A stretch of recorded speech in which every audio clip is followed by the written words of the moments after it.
নমস্কার, সৌমেন সরকার বলছি।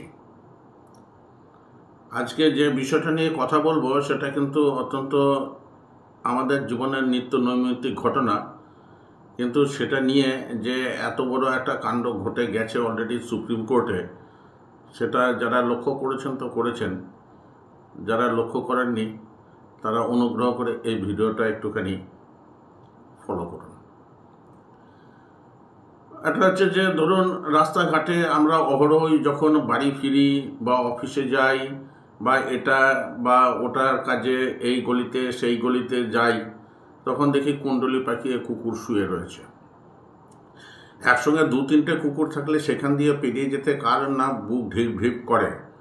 কপাল ঠুকে হয়তো গেলাম, কিন্তু কিছু কিছু লোকের কপাল মন্দ থাকে এবং তাদেরকে কুকুরে কামড়েও দেয়, এবং কামড়ানোর পরে তারপরে যে হাল সেটা তো আমরা জানি, যে তাকে ইঞ্জেকশন নেওয়ার জন্য সঙ্গে সঙ্গে ছুটতে হয়। ডাক্তার যা বলছে বলুক, হসপিটালে যেতে বললো হসপিটাল বলবে না, কুকুরের ইঞ্জেকশন আমাদের কাছে নেই, তোমাকে প্রাইভেট থেকে আনাতে হবে, বা তোমরা নিয়ে এলে আমরা এখানে বড়জোর দিয়ে দেবো। তো এখন ব্যাপারটা হচ্ছে যে এই যে কুকুরের যে কামড়, এই কুকুরের কামড়ে যে ইঞ্জেকশন বা তার যে ট্রিটমেন্ট, সেই ট্রিটমেন্টের খরচা কতটা। এখন এটা হতেই পারে যে যে ভ্যাকসিনগুলো অত্যন্ত উন্নত মানের, কিন্তু উন্নত মানের হলেও তার যে খরচ খরচা সেটা কিন্তু যাকে বলে depending on the severity of the wound, it may vary from 10,000 to 20,000। 4 থেকে 5টা অন্তত ইঞ্জেকশন নিতে হবে। আমার উদ্দেশ্য আজকে কুকুরের কামড়ের চিকিৎসা নয়, কুকুরের কামড় নিয়ে যে একটা বিশাল মাল্টিন্যাশনাল কোম্পানিগুলোর মধ্যে যে একটা বিশাল বিজনেস পলিটিক্স আছে, এবং সেই বিজনেস পলিটিক্সের অঙ্গ হিসাবে আমরা কিন্তু অনেক ক্ষেত্রে দেখতে পাই যে অনেক এনজিও, নন গভর্নমেন্টাল অর্গানাইজেশনস অথবা অনেক ইন্ডিভিজুয়ালস, তারা কিন্তু এর মধ্যে পার্টিসিপেট করেন, কেউ জেনে কেউ না জেনে। এখন বলবেন কীভাবে? যাদের অভিজ্ঞতা আছে তারা দেখবেন যে তাদের পাড়াতেও হয়তো এমন এমন কিছু বাড়ি আছে যে বাড়িতে হয়তো কিছুটা ফাঁকা জায়গা আছে, সেখানে অন্তত 15-20টা কুকুর থাকে। এই কুকুরগুলো কেন থাকে? এই কুকুরগুলোকে কেন খাওয়ানো হয়? এদেরকে যে খাওয়ানো যায়, যেখানে মানুষের এত খাদ্যাভাব সেখানে এই কুকুরগুলোর এত অসুবিধা হয় না কেন? কেউ কেউ বলতে পারবেন এরা হচ্ছেন পশু প্রেমী, আবার অনেকেই মনে করেন না এরা হচ্ছে ব্যবসায়ী। কেন না? আজকে যদি এই কুকুরটা যদি এক একটা কুকুর যদি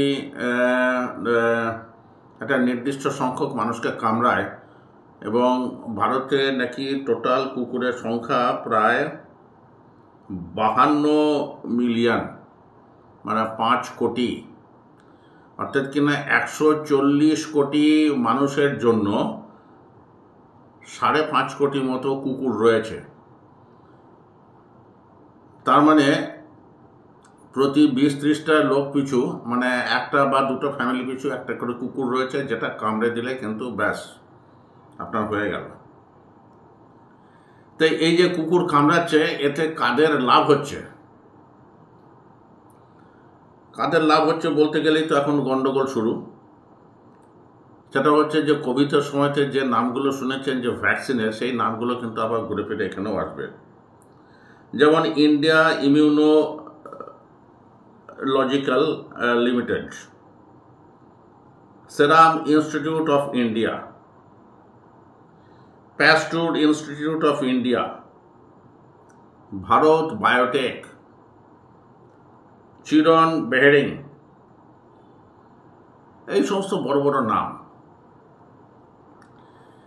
আজকে একটা স্ট্যাটিস্টিক্স বলছে যে মোটামুটিভাবে ভারতে প্রত্যেক বছর প্রায় 40 লক্ষ মানুষ এই কুকুরের কামড়ে আক্রান্ত হন। 40 কোটি। এখন এদেরকে যদি আপনি depending on the nature or severity of the cut or wound, যদি 15 থেকে 20,000 টাকা পার ভিকটিম যদি আপনি দেখেন, তাহলে সেটা কোথায় গিয়ে দাঁড়ালো? অঙ্কের হিসাব বলছে সেটা প্রায় 8,000 কোটি টাকাতে গিয়ে দাঁড়ায়। অতএব অ্যান্টি র্যাবিস যে বিজনেস, অল ইন্ডিয়াতে তার ভলিউম মিনিমাম 8,000 কোটি টাকা। তা এখন যে কোনো বিজনেসম্যান যেমন চেষ্টা করে যে তার রোগী বাড়ুক, যাতে তার ওষুধ বিক্রি হয়, তেমনি এই যে, আমি নাম বলবো না, কিন্তু সন্দেহের ঊর্ধ্বে কেউই নয় যে এই যে অ্যান্টি র্যাবিস প্রস্তুতকারী যে সংস্থাগুলো আছে, তারা কি পরোক্ষে বা প্রত্যক্ষভাবে ডগ ব্রিডিং বা ডগ বাইটিং যে কারণে হতে পারে, সেই ব্যাপারটাকে উৎসাহ দিচ্ছে না? সিদ্ধান্ত নেবার দায়িত্ব অতি অবশ্যই যারা শুনবেন বা যাদের সেই ধরনের অনুসন্ধিৎসু মন আছে তাদের। আমি নিজে কিছু বলতে চাই না, তো আমি কতগুলো ক্লু দিয়ে তারপরে একটা আসল ব্যাপারে আসতে চাই। প্রথম কথা হচ্ছে যে, আগে বলি যে কি ঘটেছে, কেন হঠাৎ এই এপিসোডটা করা। গত 28শে জুলাই সুপ্রিম কোর্টে দুজন বিচারপতির বেঞ্চ, মহামান্য জে.বি. পারদিওয়ালা এবং পি. মহাদেবন, এদের বেঞ্চ সুও মটো অর্থাৎ স্বতঃপ্রণোদিত একটি মামলা রুজু করেন। এই মামলার গুরুত্ব কিন্তু যে কোনো মামলা থেকে বেশি। এই বিচারপতি পারদিওয়ালার নাম আপনাদের অনেকেরই হয়তো খেয়াল থাকবে। আরজি কর যে কেসটা সুপ্রিম কোর্টে গিয়েছিল, তখন বিচারপতি চন্দ্রচূড়ের সঙ্গে যিনি ছিলেন সেই জে.বি. পারদিওয়ালা, যার এক একটা প্রশ্ন বানিয়ে কোটি কোটি টাকার যে উকিল কপিল সিবাল, তিনি প্রায় যাকে বলে আক্ষরিক অর্থে প্রায় চিট হয়ে যান।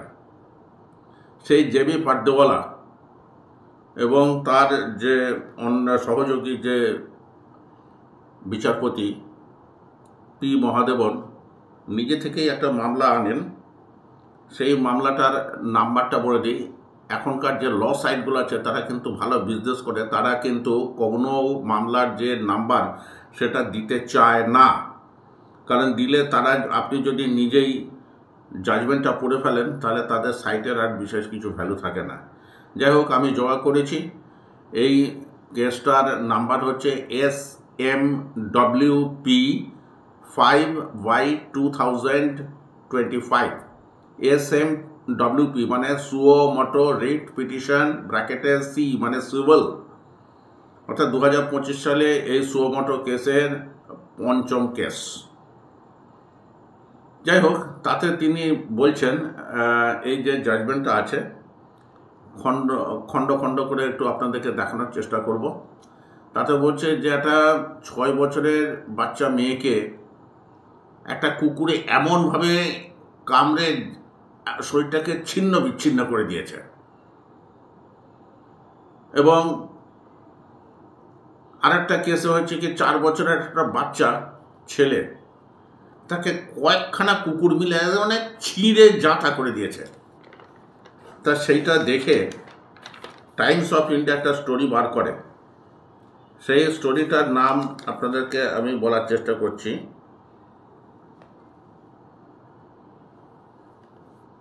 সেই, যাই হোক, সেই স্টোরিটা আপনাকে তো আমি বলবো।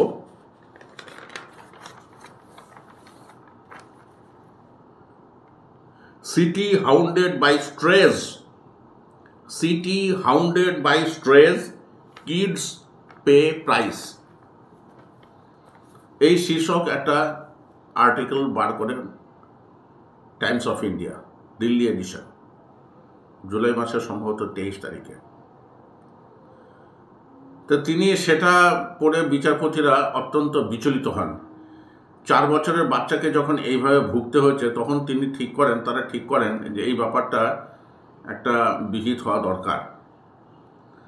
তো তারা প্রথমে এই মামলাটা রেজিস্ট্রিকে বলেন রেজিস্টার করতে, নাম্বার ফেলতে, মহামান্য চিফ জাস্টিসকে নোটিশ করতে, এবং তার সঙ্গে যেটা বলেন যে সংশ্লিষ্ট সব পক্ষকে একটা নোটিশ দিতে হবে, এবং কি কারণে এই মামলাটা করা হলো তার ব্যাখ্যা তারা কি দিয়েছেন একটু বাংলা করে পড়ে শুনেই, কারণ তর্জমা করতে গেলে সময় লাগবে।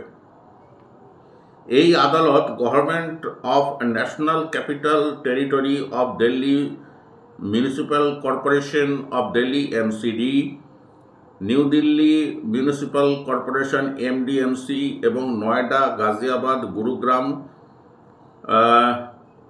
ফরিদাবাদের যে কর্তৃপক্ষ আছে, পৌর কর্তৃপক্ষ, তাদেরকে নির্দেশ দিচ্ছেন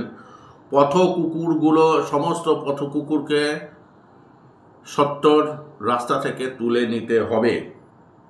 কিভাবে তোলা হবে সেটা তারা ঠিক করবেন, সেটা কোর্ট ঠিক করে দেবে না।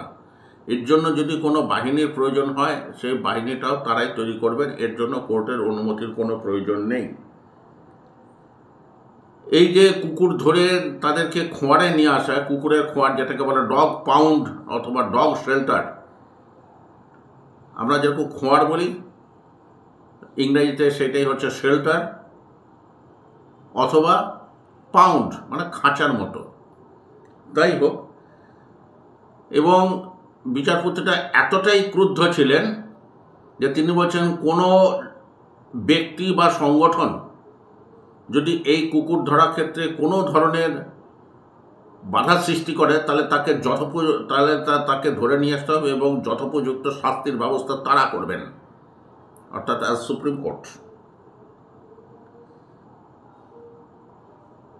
এর জন্য যে কর্তৃপক্ষকে বিভিন্ন আধিকারিকের নির্দেশ দিয়েছেন যে 8 সপ্তাহের মধ্যে তাদের ফেসিলিটিগুলো গড়ে তুলতে হবে, এবং তাদের নির্দেশের মোদ্দা কথা হচ্ছে যে পথ কুকুর থেকে শহরকে মুক্ত করতে হবে। এটা যেহেতু অরিজিনাল জুরিসডিকশনের এরিয়া, সেই জন্যে কিন্তু তারা শুধু দিল্লির ক্ষেত্রেই বলেছেন, কিন্তু পরবর্তীকালে দেখা গেছে যে যেহেতু অ্যানিম্যাল বার্থ কন্ট্রোল বা অন্যান্য ইস্যুগুলো প্যান ইন্ডিয়ান, অতএব সমস্ত রাজ্য সরকারকেও এর মধ্যে যুক্ত করতে বলা হচ্ছে, যাতে কোথাও কোনো ছাড়া কুকুর না পাওয়া যায়, এবং কুকুরের কামড়ে যদি সাধারণ মানুষ, নিরীহ শিশু, বৃদ্ধ, শুধু বৃদ্ধ কেন, যেই হোক, কুকুরের সঙ্গে লড়াইয়ে তো মানুষ পেরে উঠবে না। অতএব তার সব থেকে সোজা রাস্তা হচ্ছে যে তাকে খোঁয়ারে বন্দি করো, এবং এই কাজে যারা বাধা দেবেন বা এই কাজে যারা গড়িমসি করবেন, সেই গড়িমসি কিন্তু সহ্য করা হবে না।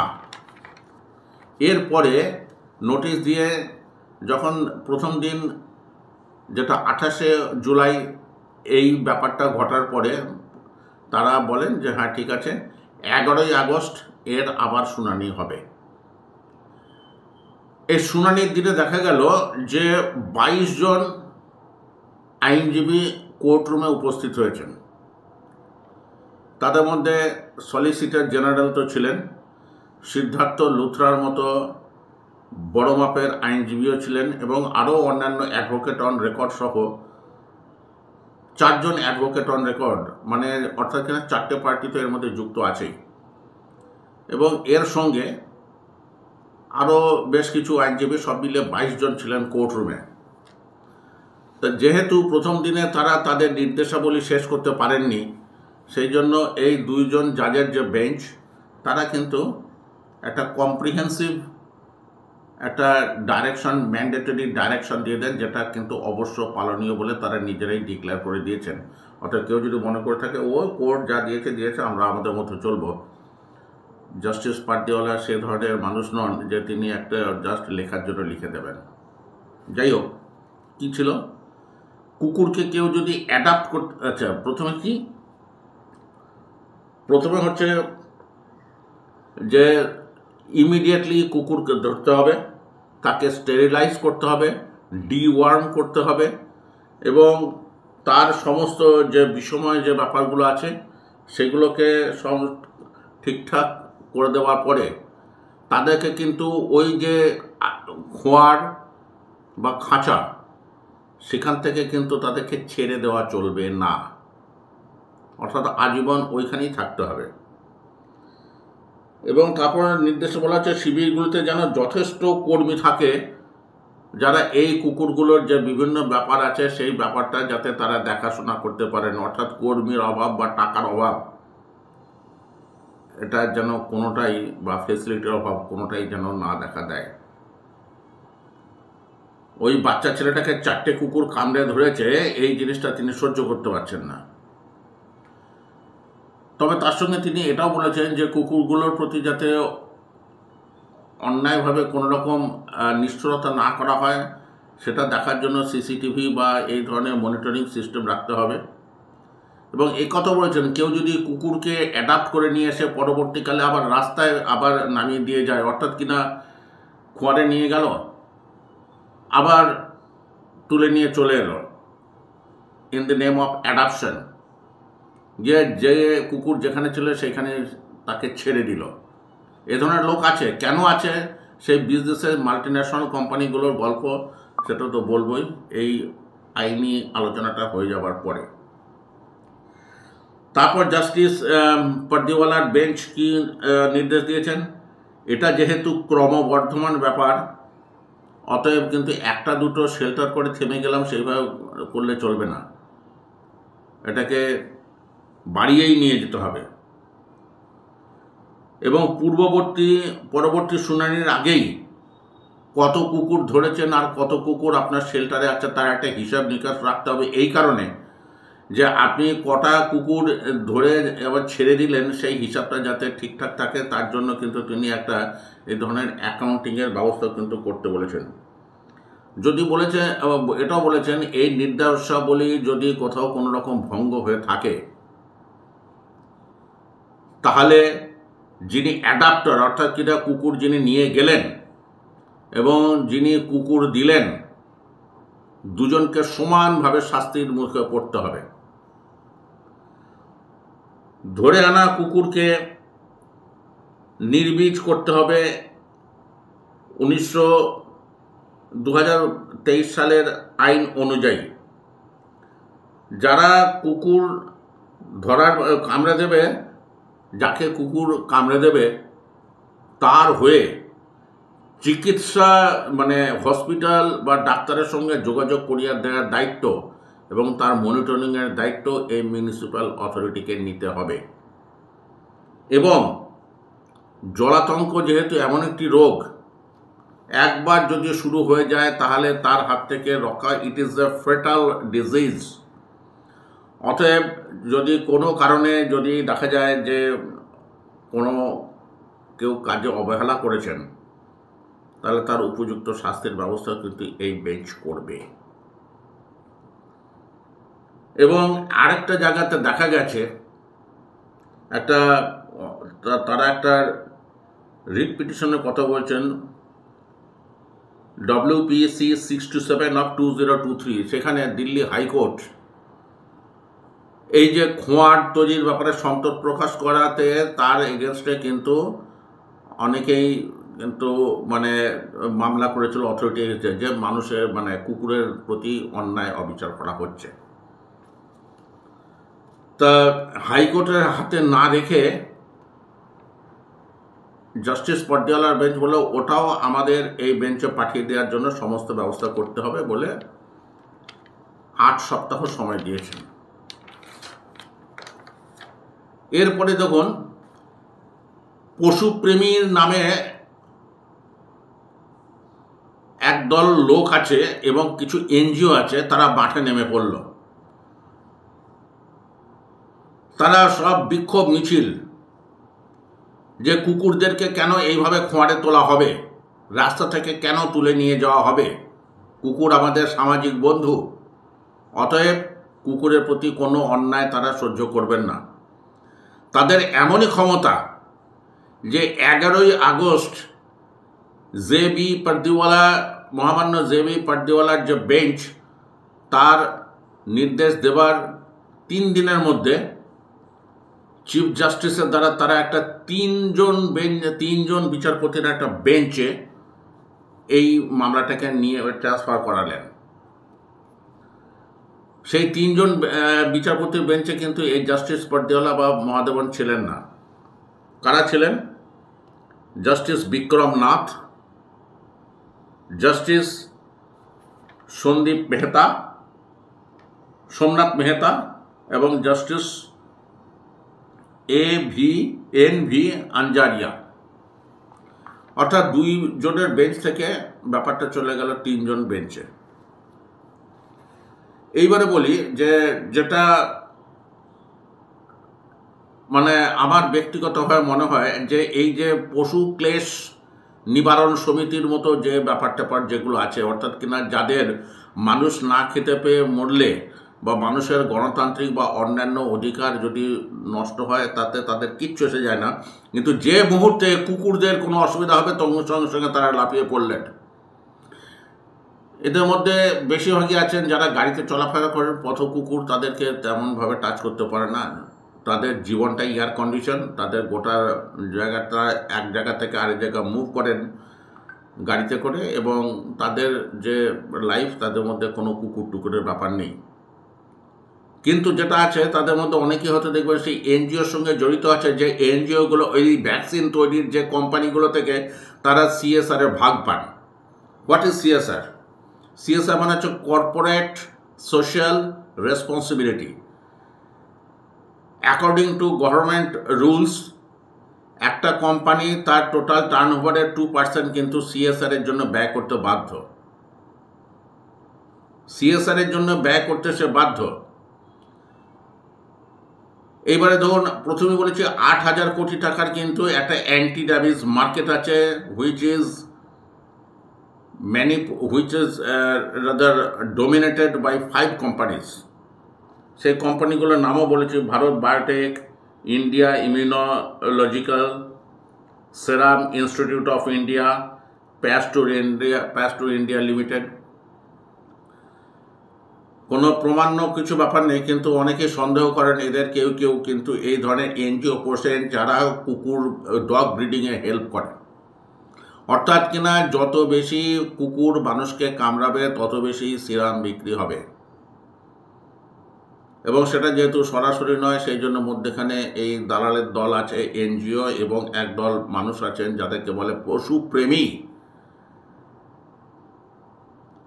এই পশুপ্রেমীরা ঝাঁপিয়ে পড়লেন এমন ক্ষমতা যে ডিএ কেসের জন্য যেখানে সুপ্রিম কোর্টে ডেট পাওয়া যায় না, সেখানে কুকুরদের জন্য কিন্তু 2 দিনের ব্যবধানেই 2 জনের বেঞ্চের বদলে 3 জনের বেঞ্চ হয়ে গেল।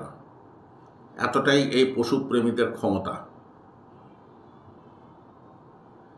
ব্যাপারটা হচ্ছে যে এই যে মানে এরা এটা কেন করেন, এখন ব্যাপারটা হচ্ছে যে একটা কোম্পানি যখন তার social responsibility, corporate social responsibility যখন ডিসচার্জ করেন, তার 2% হলো that is huge money for an NGO, এবং সেটা যদি কিছু কিছু লোকের মধ্যে ডিস্ট্রিবিউট করে দেন, তার একটা সার্টেন ভাগ রেখে তারা দেখবেন যে এই যে বললাম যে পাড়ায় পাড়ায় দেখবেন বেশ কিছু লোক আছে যারা কিন্তু তাদের বাড়িতে কিন্তু প্রচুর কুকুর পোষেন। খাওয়ান দাওয়ান, বাড়ির লোক খেলো কি না খেলো, কুকুরগুলো খেলো কিনা, সেটি হচ্ছে তাদের দেখা একমাত্র কনসার্ন। খাওয়া দাওয়া হলো। এখন ব্যাপারটা হচ্ছে যে একটা মানুষের খাদ্য আর একটা কুকুরের খাদ্যের মধ্যে পার্থক্য আছে, কিন্তু কস্টিংয়ের ক্ষেত্রে দেখতে গেলে কিন্তু এমন কিছু পার্থক্য নেই। কুকুরদের জন্য কিন্তু প্রচুর লড়তে হয়, প্রচুর খরচা আছে। এই খরচাগুলো একটা সাধারণ মানুষ যাকে দেখে পাওয়া যায় যে এর দুবেলা ভাত জোটে কিনা সন্দেহ, অথবা একটা সাধারণ মানুষ তিনি কী করে এতগুলো কুকুর পোষেন, বাড়িতে প্রায় 15-20টা কুকুর, অর্থাৎ তাকে তো কেউ না কেউ তো ফান্ডিং করছে। ট্রেস করলে দেখা যাবে যে কোনো একটা এনজিওতে গিয়ে তার রাস্তাটা শেষ হয়েছে, এনজিওর সঙ্গে হয়তো দেখা যাবে সিরাম প্রস্তুত সংস্থা নিয়েছে। তো এইভাবে যদি চলে তাহলে তো খুবই মুশকিল। এবং তারপরে ব্যাপারটা হচ্ছে কি, এই যে এনজিওগুলোর অনেকেই কিন্তু আছে যারা কিন্তু বেনিভোলেন্ট একটা সংস্থা হিসাবে, চ্যারিটেবল সংস্থা হিসাবে তারা কিন্তু রেজিস্ট্রি করেছেন ইনকাম ট্যাক্সে 80G বা 12A। এইবারে যে কোম্পানিগুলো এদেরকে টাকা দেবে সেই মানে 1 নম্বর হচ্ছে এইভাবে চ্যারিটেবল ট্রাস্ট হলে তার তো ইনকাম ট্যাক্স লাগে না। তাকে যারা এই ডোনেশন দিচ্ছেন, কি কোম্পানি, কি ব্যক্তি মানুষ, কি কোনো সংস্থা, তাদেরও ইনকাম ট্যাক্স লাগে না। অর্থাৎ কিনা মানি ফ্লোটা যদি বন্ধ করতে হয় তাহলে এইখানেই বন্ধ করে দেওয়া প্রয়োজন। তাদের এই এনজিওগুলো যাতে কোনো রকম টাকা পয়সা যাতে কোনো বেনিফিট না পায় তার জন্য যে কর্পোরেট সোশ্যাল রেসপন্সিবিলিটির লিস্ট থেকে এই কুকুরদের জন্য কাজ করা এই যে সংস্থাগুলো, এই সংস্থাগুলোর মানে যদি কাজ করতে চায় তার নিজেদের পকেট থেকে পয়সা নিয়ে খরচা করে কাজ করাটাই বাঞ্ছনীয়। এই ট্যাক্স ফ্রি হওয়াটা মোটেই বাঞ্ছনীয় নয়। 2 নম্বর জিনিস হচ্ছে যে আমি ধরুন সেই এনজিওতে আমি গিয়ে পয়সা দিয়ে এলাম এবং আমি 10,000 টাকা দিলে 5,000 টাকা কিন্তু আমি সেখান থেকে ট্যাক্স বেনিফিট পাচ্ছি, এটাও বন্ধ করে দেওয়া উচিত। এই যে কুকুরের জন্য কাজ করা যে এনজিওগুলো আছে, এই এনজিওগুলো অটোমেটিক্যালি রক্তাল্পতায় ভুগবে এবং তার ফলে রাস্তা থেকে কুকুরের সংখ্যাও কমে যাবে, কারণ তাদেরকে দেখাশোনা করার জন্য এই ধরনের তথাকথিত পশুপ্রেমী থাকবে না। তো এই জিনিস আর এবং যদি বলবেন যে ঠিক আছে এনজিওগুলো যদি না করে তাহলে কে করবে? সরকারের দপ্তর আছে, সরকার যদি মনে করে আউটসোর্সিং করাবে, সিকিউরিটি থেকে শুরু করে অনেক জায়গাতে তো আউটসোর্সিং করে, অ্যাকাউন্টেবিলিটি থাকে। এনজিওগুলোর কোথায় অ্যাকাউন্টেবিলিটি? অতএব সরকার যদি মনে করে, সরকার তো রাস্তাঘাট তৈরি করে তো প্রাইভেট কোম্পানিকে দিয়ে, এখানে যে করাতে পারে, কিন্তু সেখানে 100% মনিটরিং সিস্টেম থাকে,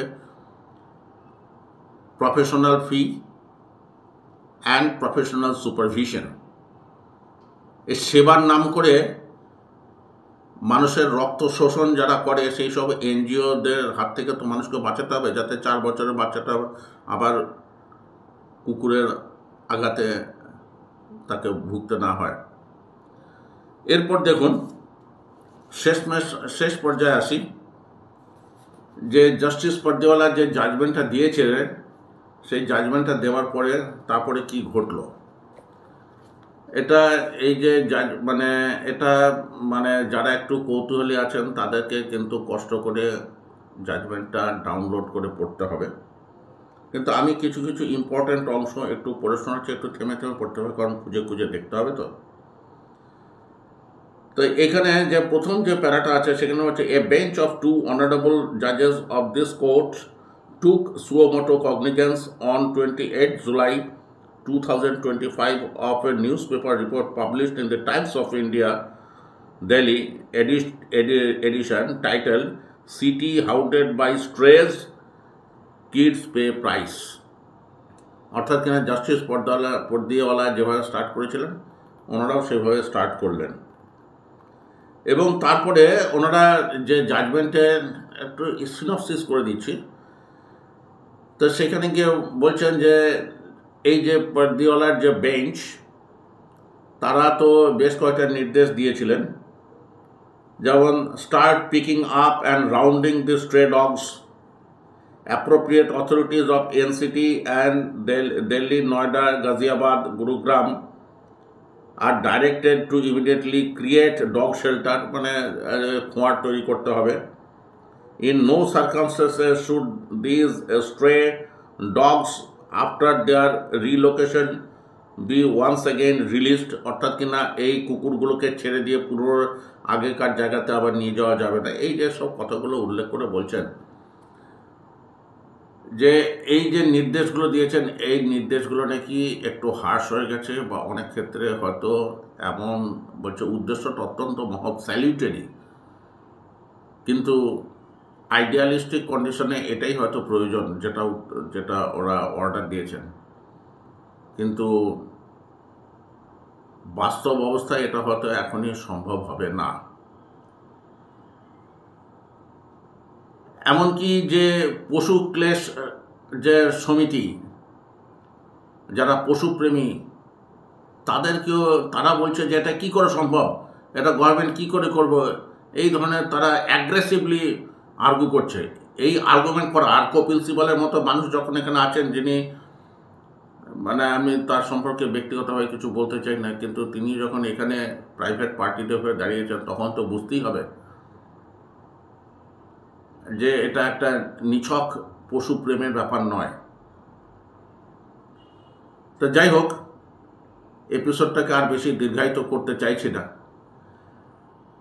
তো এই যে তিনজনের যে বেঞ্চ, তারা মোরলেস অর্ডারটা একই রাখলেও 2-3 জায়গাতে কিন্তু কিছু পরিবর্তন করে দিয়েছেন, কিন্তু যেটা গুরুত্ব, কিন্তু জাস্টিস পর্দিওয়ালা মহাদেবনের বেঞ্চের রায়ের যে সিভিয়ারিটি সেটাকে অনেকাংশেই লঘু করে দিয়েছে। তারা বলছেন যে না, যে খোঁয়াড়ে কুকুরগুলোকে রাখা হবে স্টেরিলাইজেশন, ডিওয়ার্মিং, এই সমস্তর জন্যে, এগুলো হয়ে যাওয়ার পর তাকে পূর্বের স্থানে ফেরত দিয়ে আসতে হবে।